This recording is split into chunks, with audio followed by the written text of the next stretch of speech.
Well, I'm sort of maybe looking for a coarse pedal. Some people call this a coarse flanger or flanger coarse, but that zany thing, the Ibanez AF2 airplane flanger, is nothing like a coarse. Kinda looks cool, but it's a pretty big pedal. One of my favorite courses was actually the course built into the crate GX130C combo amplifier I used to own, but it had major electrical issues. They got fixed and fixed and fixed until it just didn't want to be fixed anymore. It was like an awesome stereo course.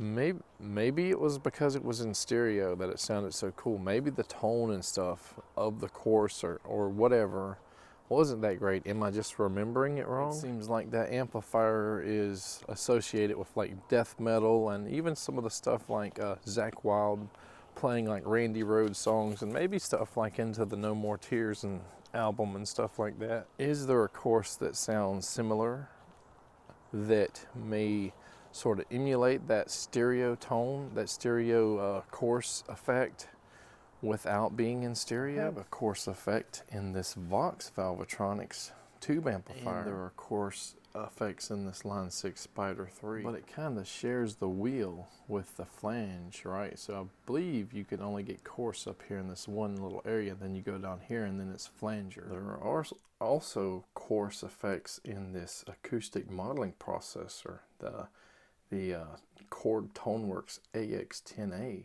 and the Digitech BNX3, which is the bass workstation.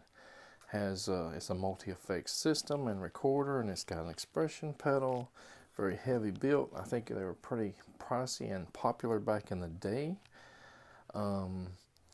Has a dedicated like distortion, amp simulator, coarse and modulation, delay, and I guess your control pedal thing. So this can be a wah, it can be volume, it can be a variety of other things, synths. And the cool thing about this is, even if you don't have the guitar version and you got the bass version, most of the effects in this are guitar pedal, guitar cabinets, guitar amplifiers, guitar pedals, distortion or whatever. They're just a few bass pedals in here. So, and you have dedicated presets, and you have something like 100 or so that you can make on your own. So this is good, I guess, if you don't have an effects loop and you're using the distortion from here or whatever, just going into an amplifier or a recording station, or recording it on here, I guess. But what if you got an amplifier with an effects loop and you want to use that distortion or whatever in it in the proper signal chain, I guess you would say. Now, there isn't really a right or wrong way to put something in your signal chain, because even though the majority of people put your modulation and time-based effects in the effects loop, reverb, delays, courses, flangers, some people put it in front, in front of the distortion and stuff, to get a certain signal, a certain type of signal that you can't get from putting it behind. Of course, I think the Boss coarse pedals are probably the most popular from what I can tell. But, I listen to samples all the time on YouTube, and most of them seem to lose their low end. And from what I've read, I've never owned one, is that a lot of the coarse pedals will actually have a pot or trim pot or something on the bottom where you can adjust the EQ. So maybe you can add that tone back or adjust it however you want. Or maybe the people doing the videos are just have, the treble up high, the warmth just not turned on. I'm not sure. I think when people talk about warm and lush on a coarse pedal, they're not really talking about the equalization, the tone, bass versus treble or mids. Harmonix has a few like coarse and coarse flange type pedals. They have one, I believe, called the Mod 11, which has like a myriad of different effects, and then they have like the small clone, which is, you know, kind of what I levitate towards. And then I hear something, I hear a sample or something, you know, demo on YouTube that people are playing, and I'm like, that's not really the tone I'm Or going effect, for. I should say. But, you know, I do like Nirvana.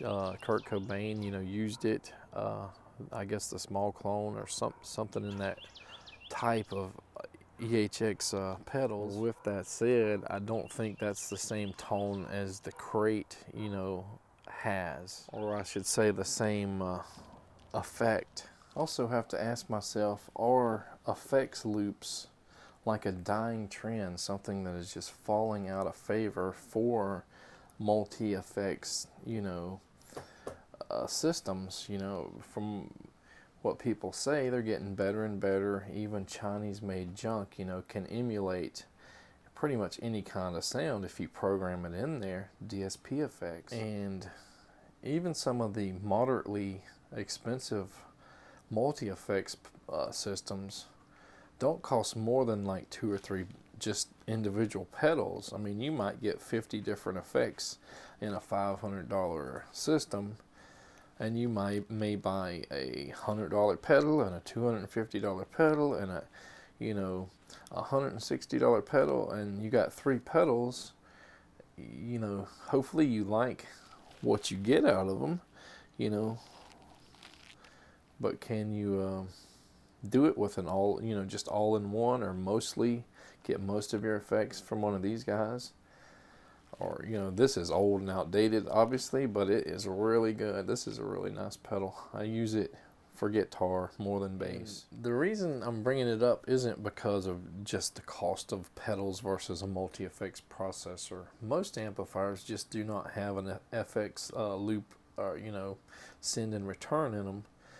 You know, out of all of them I have one guitar amp that has an effects loop, and it's the Fender Hot Rod Deville 2x12. In most circumstances, if you want to use your tube distortion, tube overdrive or whatever, and you're plugging, you know, it in the front, and you have chorus and air, you know, delay, reverb, whatever in the front, it may not give you the sound you want.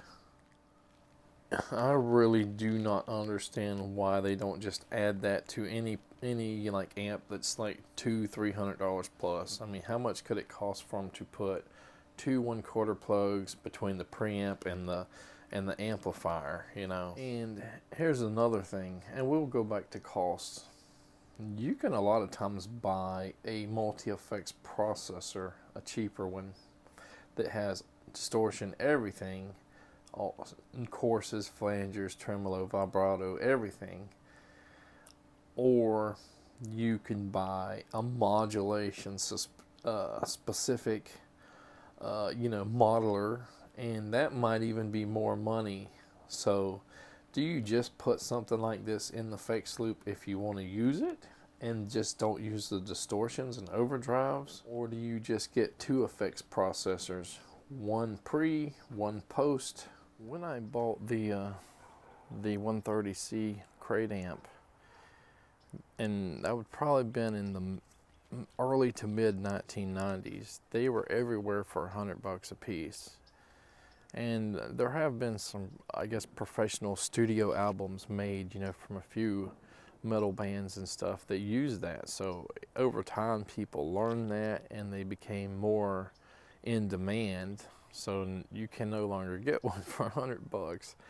But, you know, should I, you know, wait and see if I can find something like that? You know, I mean, I still want to put a coarse pedal or something in the effects loop of that hot rod, just to have something, some kind of setup just for that. It just may not fit that niche that I'm looking for, and I may never find it without having like dual amplifiers and a stereo course or something, you know. I guess it would be nice to have the extra money and to run across an amp head version of the same model for a decent price, and have a tech go through it, resolder all the joints that could, you know, have cold solder joints, because that's a big issue. Maybe put, you know, thermal paste anywhere that may need it, where it gets hot, that some of the chips get really hot on that amplifier. And maybe even add some more cooling heat sinks and stuff to it, so it keeps it really nice and running cool when you blast that amp. So comment with what you guys think. You know, is there, or are there course pedals that have that same effect and tone and everything as the Crate 130 GC? I mean the 130C. What do you guys think about the small clone course? You know, from what I've read, it's not a versatile course. That's one of the first things you'll look up on Google, and you'll see somebody. It's not versatile, but if that's the tone you're looking for, it'll work for you. And are there any other course pedals that may match, or you know, that you just want to suggest? I'll look them up on YouTube, listen to them. That's fine. Try to keep it under like 250 bucks, and I'll at least check it out.